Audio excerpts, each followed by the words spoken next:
If you have a Royal Caribbean cruise, head to the Caribbean, there's a good chance Perfect Day at CocoCay is on your itinerary. But unlike the private islands of old, CocoCay is not just some beach. This private island has different zones with different vibes. Some are included, while others come at an extra cost. Many guests will go the first, second, and third time just wandering the private island. In this video, I'm going to show you the main areas of CocoCay so that you can decide which zone is right for you so you can plan your own perfect day at CocoCay. Welcome to Cruise on Demand, where cruising smart is always on the itinerary. I'm your host, Tina Altman. Let's cruise in.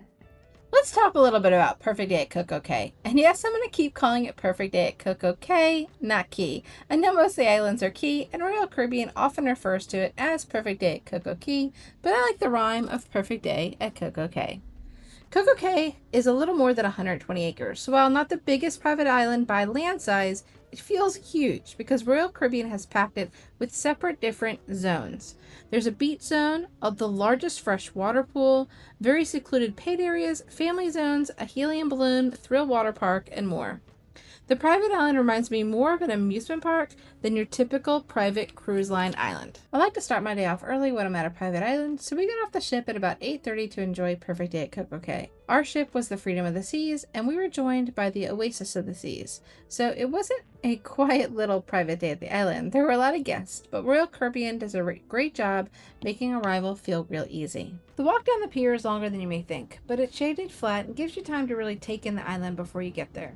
As you walk in, you can see the bright colors, the balloon in the distance, the signs that point you towards the different areas, and it all starts to feel a little less like a beach stop and more like an amusement park. You don't walk off the ship into a single beach. This private island has different zones with different purposes. One of the first things we noticed was how much there is for kids and families. Starting with the pirate ship right at the entrance. The pirate ship is a great place to start your perfect day if you have kids, but don't let them stay too long because Splashaway Bay has even more waterworks for the kids. It's a splash pad with a mini water park feel. It has water features, small slides, and a space for the kids to burn off some energy. It's a perfect place for families, especially with younger children. If you plan to spend most of your day at the beach or the pool, Splash Summit is a great place to relax while your kids run, splash, and play. We've looked at the pier, the entrance, as well as Splashaway Bay. Next, we're going to talk about the paid access areas, Hideaway Beach, CocoCay Beach Club, and Thrill Waterpark.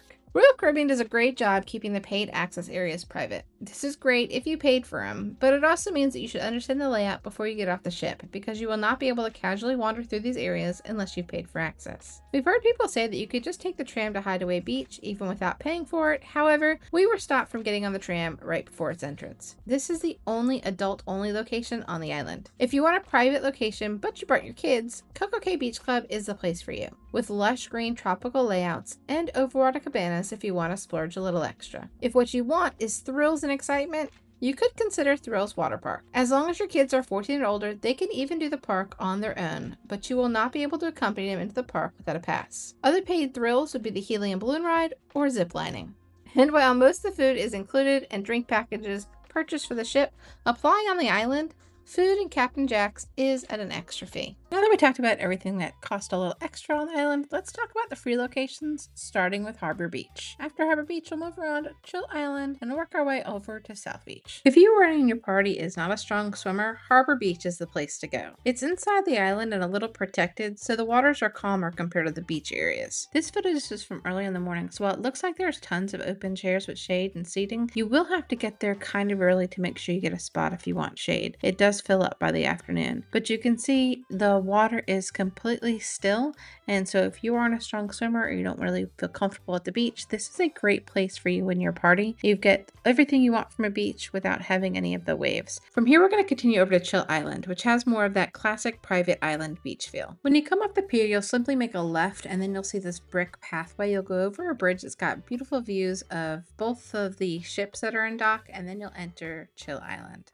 Chill Island is the place you're going to want to go if you're just looking for a simple chill day. A day by the beach, just relaxing in a chair or a beautiful hammock. There are hammocks all over the island, but they are limited, so if a hammock is what you want, make sure you go to that location right away, either right by Chill Island in the shade there, or there's more over by Breezy Bay at Chill Island. As you walk into Chill Island, you'll notice that there are different pockets within this area. Some spots feel closer to the main island activities, while others feel more tucked away or closer to the water. This is why I wouldn't assume every part of Chill Island feels exactly the same. If your goal is a relaxed beach day without paying anything extra for a beach club or cabana, Chill Island is the one main area that I would consider. As you keep walking through this part of the island, you'll start to notice how Royal Caribbean has built CocoCay to function more like an extension of the ship. There are shops near the main pathways, including Perfect Day CocoCay logo shop and the island's markets. The island market is more like a straw market feel with souvenirs and local styles, including hair braiding. It's also a good place to point out that CocoCay is not laid out where everything's all in one central area. Royal has food and drinks and restrooms, towel exchanges, lockers, and seating areas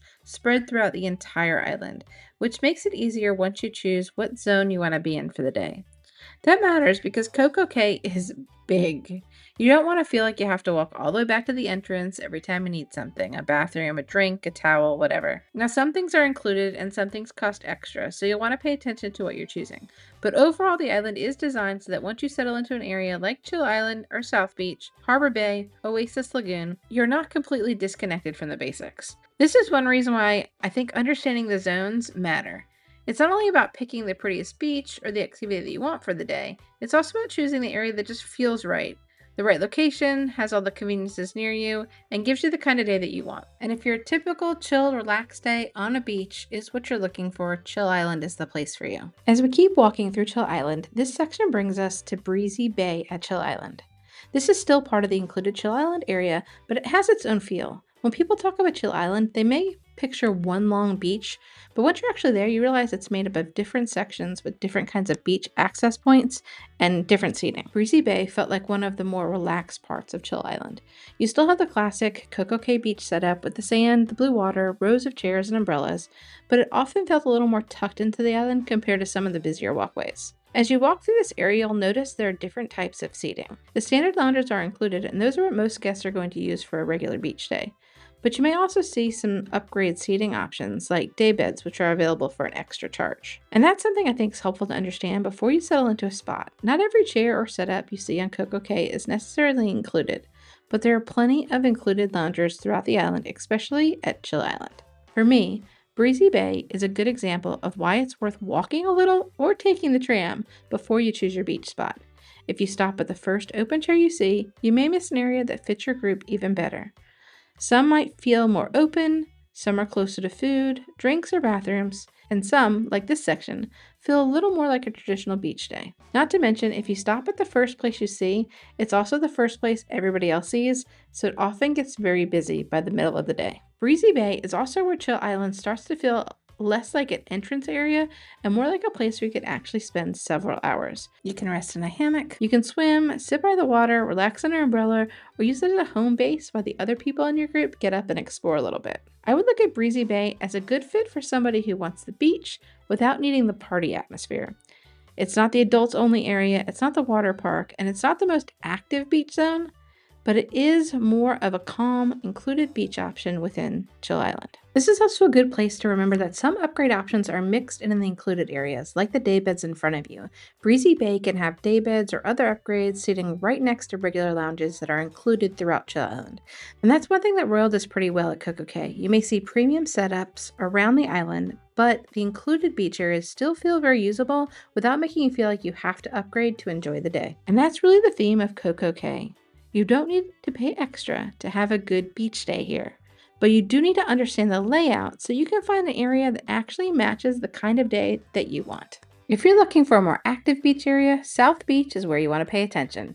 This is where you'll find the beach games, sports vibes, and things like volleyball, beach pool, and cornhole. South Beach is also the furthest beach that still has all the main conveniences nearby, like food and bathrooms. The only other beach further from the entrance is Cove Beach, which is usually secluded and the quietest beach area on the island. So for most guests, this beach right here, South Beach, is going to be the farthest beach zone that they're going to spend their time. Now you can get off the ship and walk right to South Beach like we did, or you could also take the tram right at the entrance and it'll bring you right to the back side of South Beach where we're going to see all the sports stuff. What I really like about South Beach is that it feels different from Chill Island. Chill Island is a much more relaxing beach day. South Beach still gives you the loungers and the sand and the blue waters, but it has a lot more activities right in the same area. Here at South Beach, if you wanted to pay for something extra, those are the water cabanas right in front of you with slides that go right into the water, but you don't have to worry about paying for anything here at South Beach. There are plenty of loungers with umbrellas that are completely free and included. As we walk through South Beach,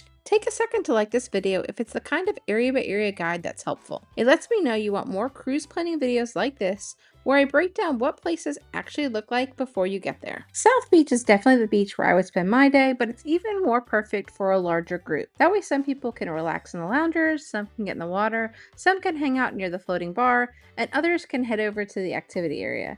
And that's where South Beach really separates itself from the other included beach zones. Towards this part of the beach, you start to see more games and activities, including volleyball and cornhole. This is the part of CocoCay that feels less like a quiet beach day and more like a social beach day. So if Harbor Beach is the easier, calmer option, Chill Island is a classic beach day, then South Beach is the active beach zone. So as I mentioned, my perfect day at CocoCay would start with a tram ride to South Beach, and then I would transition over to the last place we're going to talk about, and that is Oasis Lagoon. Oasis Lagoon is currently promoted by Royal Caribbean as the largest freshwater pool in the Caribbean. And this is the area that feels like the most included party spot in the island. You have the lagoon style pool, different areas to swim or hang out, and of course, the swim up bar right in the water. The day we were there, the crowd wasn't too crazy, but it did seem like one of the areas that filled up the fastest, especially around the shaded loungers. For my own perfect day at CocoCay, I would probably start off at South Beach, grab some lunch, then come over to the Oasis Lagoon later to relax by the pool. But I would do that knowing that the best shade chairs may already be taken, and if I really wanted one,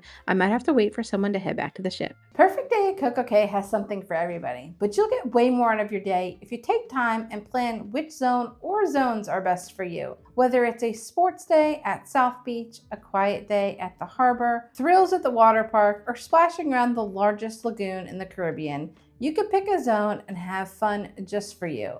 Let me know in the comments below which zone is a must-do every time you visit Perfect Day at CocoCay. If you enjoyed the video, be sure to like the video and subscribe if you want more information on ship tours, reviews, and commentary. And if you're going on the Freedom of the Seas, be sure to click on the playlist on the screen because it'll show you all of our adventures on the Freedom of the Seas. If you don't know what you want to watch next, click on the video that YouTube suggests because they think you'll like it. Until next time, keep on cruising.